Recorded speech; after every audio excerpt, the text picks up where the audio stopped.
पाहिजे की बाप पोराच्या मताने वागला पाहिजे आणि पोरगा बापाच्या मताने वागला पाहिजे, किंवा घरचं उदाहरण का की आपला घरचा म्हणजे कोण माणूस, तुम्हाला आपल्या घरचा माणूस जर आपल्या मताप्रमाणे वागला, तुम्ही असं म्हणता त्याला काय आवडते तो स्वयंपाक करायचा. समजा काल बरोबर काय होती सकाळी, काल सकाळी तुम्हाला माहित नाही, काल सकाळी शिऱ्याची पंगत होती ना, हा होती की. समजा एखाद्याने माय सांगितले कृष्णा महाराज शिरा आवडते, पण समजा म्हणजे शिरा वाढला आणि तो खाल्ला भरपूर,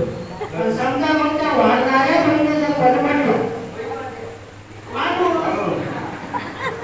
आता मी घरची गोष्ट समजून राहिलो. आता इथं समजा बाहेर वाढलं माणसाने वाढलं, बरोबर वाढलं ना, वाढायचं असेल तर उद्यापासून आजपासून सर्वांनी ज्यांची जेवढं झाले त्यांनी वाढू लागायचं रोज सकाळी आणि संध्याकाळी सुद्धा. आपण कुठे होतो मला पण तर शिरावर होता, शिराची वाढ आणि समजा शिरा भरपूर वाढला तर मग वाढणाऱ्याच्या मतानुसार समजा त्यांना मला एखादं काम सांगितलं त्याची काही काय मला काय आवडते शिरा, मला वाढला